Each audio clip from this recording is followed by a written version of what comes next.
National development, এর development মানে একটা দেশের ডেভেলপমেন্ট। এবার এতদিন ইন্ডিভিজুয়ালের ডেভেলপমেন্টে আলোচনা করা হলো, এখন আমরা ন্যাশনাল ডেভেলপমেন্ট মানে কোনো দেশের ডেভেলপমেন্ট ব্যাপারটা কী সেটা একটু বোঝার চেষ্টা করব।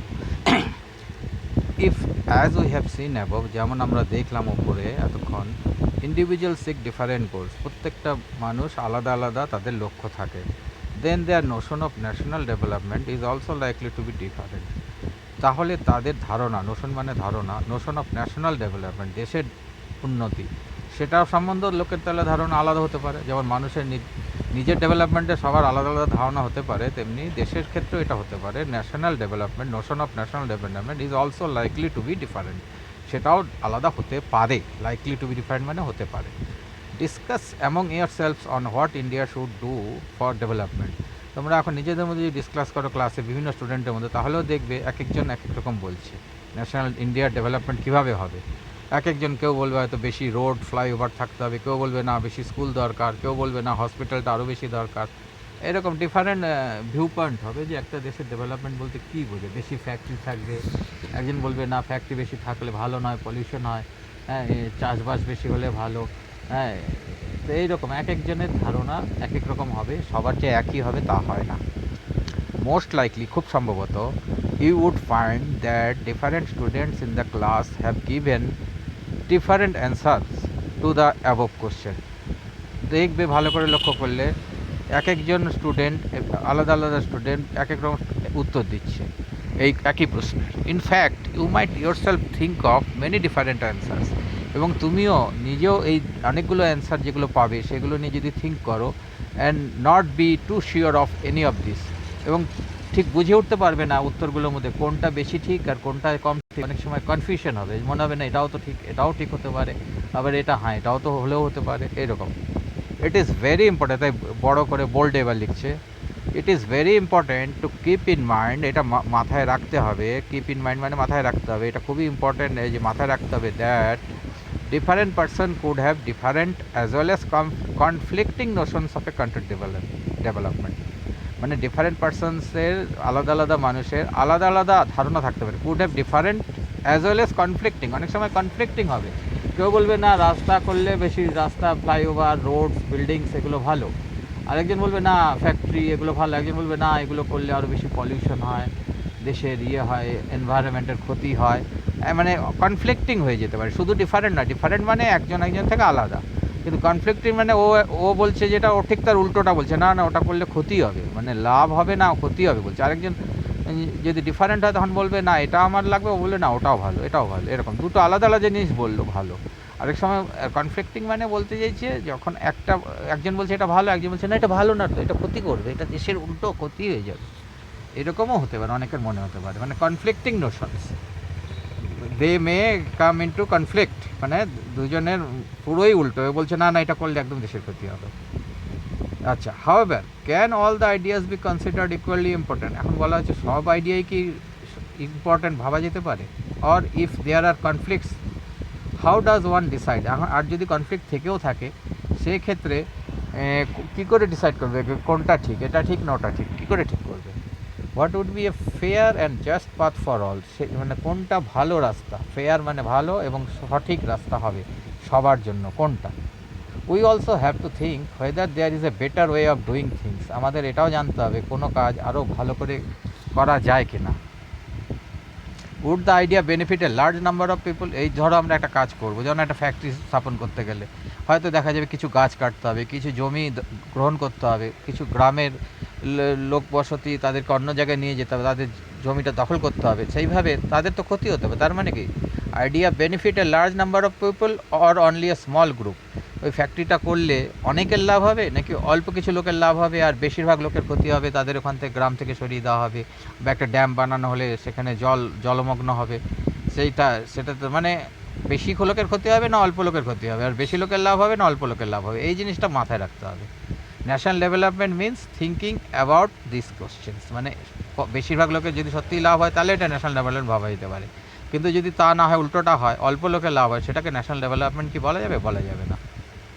যাই হোক, এখানে লেটস ওয়ার্ক দিস আউট বলে একটা ছোটো একটা ব্যাপার আছে, এখানে দেখছি discuss the following situation, look at the picture on the right, what would be the development goals in for such an area, এই ধরনের একটা এরিয়ার জন্য কী ডেভেলপমেন্ট গোল হতে পারে। তাতে বলছে read this news paper report and answer the question that follow. এখানে একটা নিউজ পেপার রিপোর্ট পড়তে বলছে, দেখা যাক কী বলছে। এ ভেসেল, ভেসেল বলতে বোঝা যাচ্ছে একটা জাহাজ টাইপের কিছু হবে আর কি। A vessel dump 500 tons of liquid toxic waste, toxic মানে যেটা ক্ষতিকর আর কি, তেমন কিছু জিনিস, liquid waste into open air dumps, একদম খোলা জায়গাতে ফেলে দিয়েছে। ওপেন এয়ার ডাম্পসে in a city in the surrounding sea, in the সমুদ্রের পাশে কোনো শহরে গিয়ে প্রচুর 500 টনের মতো লিকুইড টক্সিক ওয়েস্ট ওপেন এয়ারে মানে খোলাতে এরকমভাবে ডাম্প করা হয়েছে, ইন দ্য ভেসেল ডাম্প করেছে। দিস হ্যাপেন্ড ইন এ সিটির নাম হচ্ছে Abidjan in Ivory Coast. Ivory Coast বলে যে দেশটা আছে তার আবিজান শহরে এই ঘটনাটা ঘটেছে। এ কান্ট্রি ইন আফ্রিকা, এই কান্ট্রিটা একটা আফ্রিকার একটা দেশ। The fumes from the highly toxic West, ওইখান থেকে যে ধোঁয়া মতো বেরিয়েছে, যে ধোঁয়া ঠোঁয়া তার সেই ওয়েস্ট থেকে cost Nazia, skin rashes, fainting, অনেকে জ্ঞান হারিয়েছে, অনেকে স্কিনের র্যাশ হয়ে গেছে, অনেকে বমি বমি পেয়েছে, ডায়রিয়া পর্যন্ত হয়েছে। After a month 7 persons are dead, 7 মাসের মধ্যে 1 মাসের মধ্যে 7 জন লোক মারাও গেছে, এতে এতই টক্সিক ছিল। 20 ইন হসপিটাল, 20 জন লোককে হসপিটালে ভর্তি করতে হয়েছে। And 26,000 treated for symptoms of poisoning, 20,000 20 নয় 26,000 লোককে এর জন্য পয়জনের জন্য ট্রিটমেন্ট, যাদের বডিতে পয়জন হয়ে গেছে, শরীরে পয়জন এসেছে, তার জন্য ট্রিটমেন্ট পর্যন্ত করতে হয়েছে। এ মাল্টিন্যাশনাল কোম্পানি, এটা কী করে ঘটনাটা ঘটলো সেটা বলছে। এই মাল্টিন্যাশনাল কোম্পানি, এটা বড়ো কোম্পানি, বিদেশি, মানে সব অনেক দেশে যাদের বিজনেস থাকে তাদের মাল্টিন্যাশনাল বলে। Multinational company dealing in petroleum and metals had contracted a local company, পেট্রোলিয়ামের বিজনেস করে, মেটালের বিজনেস করে এমন কোনো কোম্পানি, সেই লোকাল কোনো কোম্পানির সঙ্গে যোগাযোগ করে তাকে, আইভরি কোস্টের কোনো ছোটোখাটো লোকাল কোম্পানি ছিল হয়তো, তাকে বলেছে to dispose the toxic waste from its sheep.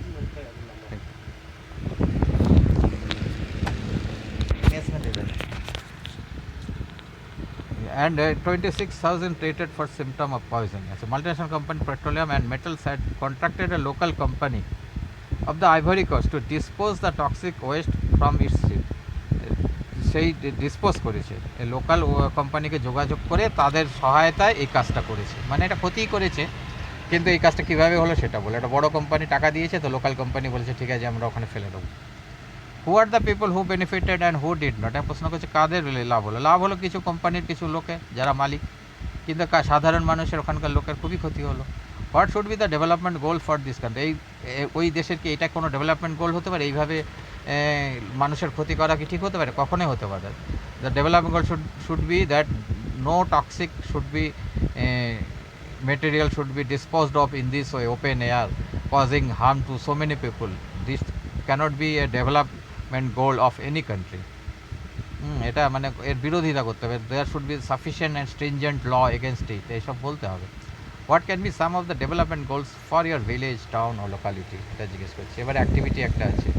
If even the idea of what constitutes development can be varied and conflicting, তাহলে ডেভেলপমেন্টের যে আইডিয়াটা আমরা এতক্ষণ পড়ছি সেটা কিন্তু ভ্যারি হতে পারে। এক একজন ইন্ডিভিজুয়ালের ক্ষেত্রে আমরা আগেই পড়েছি, একটা গরিব মানুষের একটা লক্ষ্য আলাদা, একটা শহরের একটা রিচ পিপলে আলাদা, একটা প্রসপারাস ফার্মারের গোল ডিফারেন্ট আলাদা, মানে এক একজনের এক এক ডেভেলপমেন্ট গোল ইন্ডিভিজুয়াল যেমন হয়, কান্ট্রির ক্ষেত্রে সেটা হয়। সেটাই বলছি, if even the idea of what constitute development can be varied and conflicting, যদি আলাদা হয় এবং কনফ্লিক্টিং হতে পারে, then certainly there can be differences about ways of developing.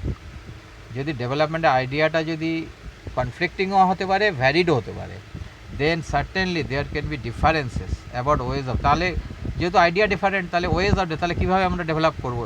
আমরা প্রথমে হসপিটাল বেশি বানাবো, না স্কুল বেশি বানাবো, বেশি টিচার ট্রেনিং করবো, নাকি বেশি ইন্ডাস্ট্রি লাগাবো, তার ওপরেও ডিফারেন্স হবে।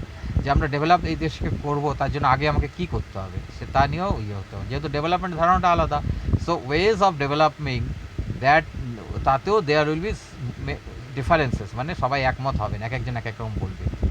If you know of any such controversy, এই ধরনের debate controversy, try to find out arguments advance by different people, বিভিন্ন লোক যে বিভিন্ন আর্গুমেন্ট দেয়। যেমন ওয়েস্ট বেঙ্গলে হয়েছিল কয়েক বছর আগে, সিঙ্গুরে ফ্যাক্টরি হওয়া উচিত কি না, অনেকে বলেছে ফ্যাক্টরি হলে ভালো, অনেকে চাকরি পাবে, একটা কার ফ্যাক্টরি হচ্ছিল টাটা গ্রুপের মাধ্যমে, কিন্তু অনেকে বললো না না, agricultural land it should not be occupied this way, then agricultural output will decrease, people will suffer a lot. Though land should not be go for industry. আবার যারা ইন ফেভার অফ ইন্ডাস্ট্রি তারা বলছে ইন্ডাস্ট্রিকে যদি land না দেওয়া হয় then we cannot set up more industry, so our poverty, our unemployment, all these problems cannot be solved if we cannot give land to industry. এরকম দুই পক্ষের আলাদা আলাদা বক্তব্য আছে। অনেকে বলছে না এখানে ফ্যাক্টরি কেন করবে, যেখানে factory land is not fertile, it may be more say in district of Purulia আর Bankura where lands are not that fertile, factory should be set up there. But in favour of industry যারা তারা বলছে না অত দূরে গিয়ে factory we cannot set up a big factory, automobile factory there, because trained man power আমরা ওখানে পাবো না। Where is if it is near West Bengal Kolkata, it in Hooghly district, Singur is in Hooghly district, then we can set up a factory and we get trained manpower to run a big factory. যাই হোক এই নিয়ে অনেক debate হয়েছে এবং পরে ফ্যাক্টরিটা আর হয়নি আমাদের এখানে ওয়েস্ট বেঙ্গল, আমরা এটা অনেকেই জানি। You may do so by talking to different person or you may find it from news paper and television. How to compare different countries or states, এবার বলছে পৃথিবীর বিভিন্ন দেশকে আমরা কীভাবে কম্পেয়ার করতে পারি, বা স্টেট, একই দেশের বিভিন্ন state. You might ask if development can mean different things to how come some countries are generally called developed. এইটা আমাদের মনে প্রশ্ন আসতেই পারে যে development can mean different things, এক ডেভেলপমেন্টের ডেফিনেশনই ডিফারেন্ট, কেউ বলছে এটা ডেভেলপমেন্ট, কেউ বলছে ওটা development.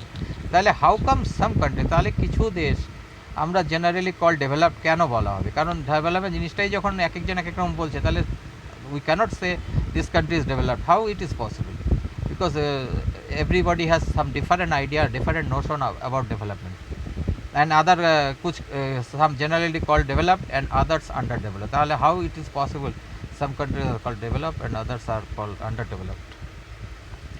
Before we come to this, let us consider another question. এই ব্যাপারটা বোঝার আগে আমাদের আরেকটা জিনিস বুঝতে হবে, একটা জিনিস কোশ্চেন দেখতে হবে কি, when we compare different things they could have similarities as well as differences. যখনই আমরা কোনো দুটো জিনিসে কম্পেয়ার করব তাদের মধ্যে কিছু মিল থাকতেও পারে আবার ডিফারেন্সও থাকবে। which aspects do we use to compare them, আমরা কোন জিনিসটা নিয়ে কম্পেয়ার করব। let us look at students in the class itself, যেন ক্লাসের দুটো বা চারটে বা 10টা স্টুডেন্টের মধ্যে কম্পেয়ার করা খুব সহজ, সেটাই বলছে। let us look at students in the class itself. how do we compare different students, কী করে আমরা ডিফারেন্ট স্টুডেন্টকে কম্পেয়ার করব। they differ in their height, health, talent and interest. তার এক একজনের হাইট এক এক রকম, হেলথ সবার একই রকম নয়, কেউ রোগা কেউ মোটা, ট্যালেন্টও সবার এক নয়, কেউ খুব ব্রেনি ইন্টেলিজেন্ট, কেউ তেমন অতটা নয়। তারপর ইন্টারেস্টও কেউ হয়তো স্পোর্টসে ইন্টারেস্টেড, কেউ সায়েন্সে ইন্টারেস্টেড, কেউ ইংলিশে ইন্টারেস্টেড, সেই জন্য everybody has some difference, so how we can compare our students. তারপর বলছে the healthiest student may not be the most studious one, হয়তো দেখা গেলো ক্লাসের মধ্যে যার হেলথ সবচেয়ে ভালো, যে দৌড়ে স্পোর্টসে ভালো প্রাইজও সবচেয়ে বেশি পায়, মে not be the most studious, দেখা যায় পড়াশোনায় হয়তো তার খুব বেশি মন নেই, এইরকম হলো মোস্ট স্টুডিয়াস সে নয়। আবার মোস্ট ইন্টেলিজেন্ট স্টুডেন্ট, আবার স্টুডিয়াস অনেক আছে যারা বেশি পড়ে কিন্তু অতটা ইন্টেলিজেন্ট না হতে পারে, আরেকজন আছে হয়তো বেশি ইন্টেলিজেন্ট কিন্তু বেশি পড়ে না। The most intelligent student may not be the friendliest one, কিন্তু তার বিহেভিয়ার খুব ভালো নয়, তাই জন্য সবার সঙ্গে ওর বন্ধুত্ব হয় না, বেশিরভাগ স্টুডেন্ট ওকে অত পছন্দ করে না। যা ফ্রেন্ডলিয়েস্ট যে হবে তার অনেক বেশি বন্ধু থাকবে, প্রচুর বন্ধু, সবাই ওকে পছন্দ করে। তার মানে কেউ হবে মোস্ট হেলদিয়েস্ট, কেউ হচ্ছে স্টুডিয়াস, কেউ হচ্ছে ইন্টেলিজেন্ট, মোস্ট ইন্টেলিজেন্ট, আর কেউ হচ্ছে ফ্রেন্ডলিয়েস্ট, এই যে আলাদা আলাদা ফিচার রয়েছে। So how do we compare student, তাহলে আমরা স্টুডেন্টকে কী করে কম্পেয়ার করবো স্টুডেন্টের মধ্যে। The criteria we may use depends on the purpose of comparison, তাহলে আমরা কোন ক্রাইটেরিয়া ইউজ করব, যে কোনটার হিসেব করব, যে কোনটাতে কোন ব্যাপারটা আমরা চেক করব, এক একজনের এক এক রকম কোয়ালিটি আছে, তাই বলছে। তো the criterion we may use depends on the purpose of comparison, কেন আমরা কম্পেয়ার করছি সেটা অনুযায়ী আমরা ঠিক করব কোন জিনিসটা চেক করা হবে। We use different criterion choose a sport team, যেমন আমরা একটা যে স্পোর্ট টিম বানাই তাহলে যারা স্পোর্টসে বেশি ভালো তাদেরকেই সেই এবিলিটিটাই চেক করবো, অন্য যে পড়ায় কে ভালো সেটা তখন দেখা হবে না। তেমনি এর ডিবেট টিমে তার ডিবেট করতে যারা ভালো পারে, যাদের নলেজ আছে, যারা বলবার ক্ষমতা ভালো, তা সেই ফিচারটা দেখা হবে, সেই সময় দেখা হবে না তার হেলথ কার কতটা ভালো। এই মিউজিক টিম যখন আমরা বানাবো তখন আমরা মিউজিকে কে কতটা নলেজ আছে, ভালো মিউজিকটা জানে পারে, সেই ফিচারটা দেখা হবে। Or a team to organise a picnic, করতে গেলেও সেরকম যারা পিকনিক ভালো পারবে অ্যারেঞ্জ করতে তাদেরকে সেই টিম বানানো হবে। Still, if for some purpose we have to choose the criterion for all round progress of children in the class, এমনও হতে পারে we have to choose the criterion, কিছু শর্ত for all round progress of the children. ক্লাসের যদি স্টুডেন্টদের কার all-round progress কতটা ভালো হচ্ছে কিনা, যেটা আমরা পড়াশোনা বলতে পারি, সেই জন্য বিভিন্ন সাবজেক্টের মার্কস কে কতটা পাচ্ছে সেটার উপর একটা ভিত্তি করে একটা বানানো হয়, সেটাও হতে পারে। How shall we do it? তারপর বলছে মোটা করে করে বোল্ডে, usually we take one or more important characteristics of persons. একাধিক, ওয়ান হতে পারে বা more important important of the characteristic of persons and compare them based on their character. তারপর কম্পেয়ার করি সেই ক্যারেক্টারিস্টিক্সে, যেমন দ্য সায়েন্সে কার কত মার্কস আছে, ম্যাথে কার কত মার্কস আছে, এগুলো আমরা চেক করতে পারি। Of course there can be differences about what are important characters. যদিও এর মধ্যেও আমাদের মধ্যে ডিফারেন্স হতে পারে, বিতর্ক হতে পারে যে ওটাকে তুমি ইম্পর্টেন্ট কেন ধরছো। তুমি কি ধরে নিচ্ছ যে ম্যাথ যে জানে না সেই তার বুদ্ধি নেই, সেটা নাও হতে পারে। সেই জন্য বলছি of course there can be differences about what are important characters. যেটাকে তুমি ইম্পর্টেন্ট বলছো আরেকজন অস্বীকার করতে পারে, নাও মানতে পারে, কিন্তু যদি মেনে না হয় তাহলে হয়তো সেই ইম্পর্টেন্ট ক্যারেক্টারটা আমরা চেক করতে পারি। কিন্তু অনেক সময় হতে পারে যে ক্যারেক্টারটা তুমি ইম্পর্টেন্ট বলছো, একজন বলছে না এটা এত ইম্পর্টেন্ট না। That should form the basis of comparison. Friendliness and spirit of cooperation, creativity or marks secure. যেমন কম্প্যারিজনের জন্য আমরা বলতে পারি যে ফ্রেন্ডলিনেসটা বেশি ইম্পর্টেন্ট স্টুডেন্টদের মধ্যে নাকি, একজন বলবেন অ্যান্ড স্পিরিট অফ কোঅপারেশন, যে অন্যের সঙ্গে কোঅপারেট করে সেই গুণটা বেশি দরকার। আরেকজন বলবে না ক্রিয়েটিভিটি, নতুন কিছু ভাবতে পারে। আরেকজন বলবে না মার্কস যে পাবে বেশি সেই বেশি ইন্টেলিজেন্ট, সেই বেশি ভালো। এরকম এই নিয়েও বিতর্ক হতে পারে কোন ফিচারটা বেশি important.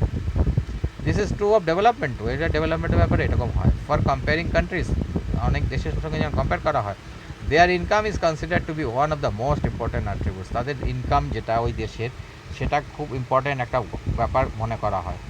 Countries with higher income are more developed, যাদের ইনকাম বেশি তাদেরকে মোর ডেভেলপ সাধারণত বলা হয়, then others with less income, যাদের ইনকাম কম। This is based on the understanding that more income means more of all things. এটা কেন মনে করা হয়?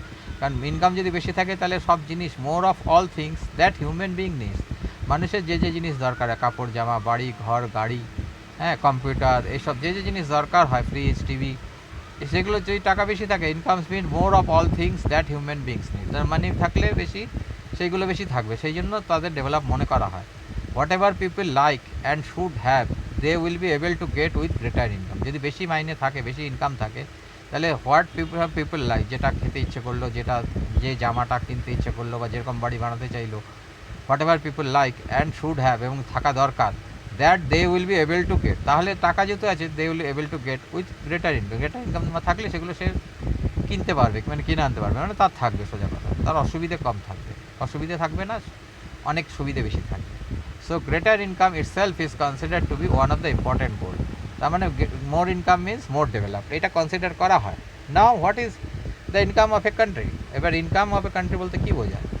ইনটিউটিভলি, মানে সাধারণভাবে বুঝতে গেলে, the income of the country is the income of all the residents of the country. একটা দেশে যতগুলো মানুষ আছে, সিটিজেন আছে, যারা ওই দেশে বসবাস করে, তাদের সবার ইনকামটা টোটাল করলে, যেটা যোগ করলে যেটা হবে, সেটাই হচ্ছে ইনকাম অফ কান্ট্রি।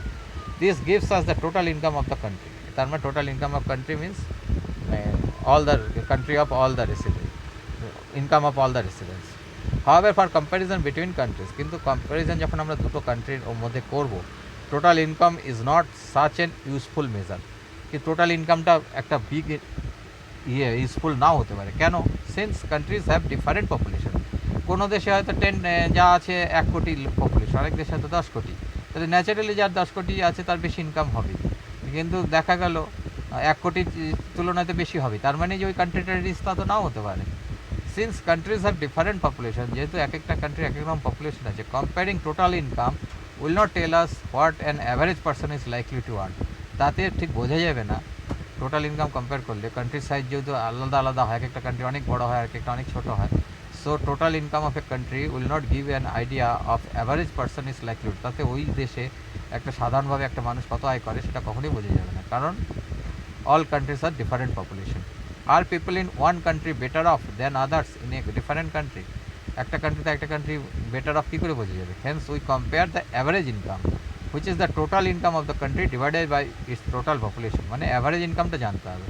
যদি কোনো কান্ট্রি ছোটো হয় তাহলে তার ইনকাম কম হলেও তার যদি নাম্বার অফ পিপল কম থাকবে, সেটা দিয়ে ছোটো সংখ্যা দিয়ে ডিভাইড করার পর যেটা পাওয়া যাবে, that is called average income. Average income যে কান্ট্রির বেশি, যেমন হল্যান্ডের পপুলেশন আমাদের থেকে অনেক কম, ইন্ডিয়ার থেকে, কিন্তু অ্যাভারেজ ইনকাম ওদের বেশি হয়। ওদের অল্প ইনকাম কম হলে ওদের পপুলেশনও খুব কম, সেই জন্য সেটা দিয়ে যখন ডিভাইড করা হবে তখন average income is much higher than India. So people living in Holland that is Netherland lead a much better life compared to India, whereas total income of India is more than say Netherlands. Hence we compare the average income which is the total income of the country divided by its total population. The average income is also called per capita income. Average income ke per capita income bola hoy. In World Development Report, বিশ্বের যে development report বের করা হয়, brought out by the World Bank, এটা বের করে world bank, this criterion is used in classifying countries. এর ভিত্তিতে কান্ট্রিকে ক্লাসিফাই করা হয়। যেমন countries with per capita income, per capita মানে পার হেড, অ্যাভারেজ ইনকাম আর কি, পার ক্যাপিটা মানে average income. Average income of US dollar, American dollar 12,000 something per annum, 12,000 per annum, annum মানে বছরে, বছরে 12,000 মানে মাসে 1,000, $1,000 যদি মাসে যেসব দেশে পার অ্যাভারেজ ইনকাম মানে প্রত্যেকটা মানুষের $1,000 আয়, $1,000 মানে 60 দিয়ে গুণ করলে প্রায় 60,000 টাকা, অ্যাভারেজ 60,000 টাকা প্রতি মানুষ পায় যে দেশে, অ্যান্ড অ্যাবভ এবং তার বেশি যারা পায় যেসব দেশে average income is more than $1,000 per month or $12,000 per annum above, that is in 2017 হিসাবটা করা হয়েছে, are called rich countries. Those countries are called rich. And those with per capita income of US dollar 955, it is around 1,000. তো $1,000 এটা কিন্তু পার ইয়ারে 1,000, ওটা হচ্ছে পার মান্থে 1,000, 12,000-এর 12 দিয়ে ডাবল করলে 1,000 হচ্ছে। আর এটা যে $1,000, $955 অ্যাকচুয়ালি হিসাব করা হচ্ছে, অল লেস আর কল লো ইনকাম। তাহলে মাসে ওটা বলছে মাসে $1,000 আর্ন হলে রিচ, আর বছরে 1,000 বা তার কম হলে, মাসে $1,000 বা তার বেশি হলে রিচ, আর বছরে $1,000 বা তার কম ইনকাম হলে they are called low income countries. India comes in the category of low middle income. তো ইন্ডিয়া কিন্তু লো ইনকামের চেয়ে ওপরে আছে, তাই জন্য মিড কারণ 1,000-এর বেশি। কারণ ইন্ডিয়ার ইনকাম কত এখানে নিচে একটু পরের লাইনে বলছে, US dollar 1820, so it is more $1,000 low income country. India comes in the category of low middle income. Middle income এর মধ্যে লোয়ের দিকে মানে নিচের দিকে, কিন্তু মিডল ইনকামে আছে countries because its per capita income in 2017 was just US dollar 1820 per annum, মানে 1,000-এর ওপর থাকার জন্য লো ইনকাম নয়, তবে low middle income. The rich countries excluding countries of middle ইস্টে যেসব অয়েল রিচ কান্ট্রি আছে, Saudi Arabia and all those country, Iran, Iraq, those countries are rich because of their oil, so it is mentioned though those countries are not considered developed though they are rich, তাই বলা হচ্ছে the rich countries excluding, এগুলো বাদ দিতে হবে, excluding middle east countries, that is countries oil rich countries rich, they are rich only because of their oil, they don't have much technology and other features, so they are not considered. The rich countries excluding countries of middle east and certain other small country, এবং এই ধরনের কিছু small কান্ট্রিও আছে যাদের পার capita income বেশি হলে, যেহেতু কান্ট্রিগুলো খুব ছোটো ওগুলোকে বাদ দেওয়া হয়, are generally called develop countries. তার মানে রিচ কান্ট্রিজই মোটামুটিভাবে বলতে পারি develop country, except middle east countries of middle east and certain small countries. এরপরে পরেরটা পরে পড়বো এবার আমরা।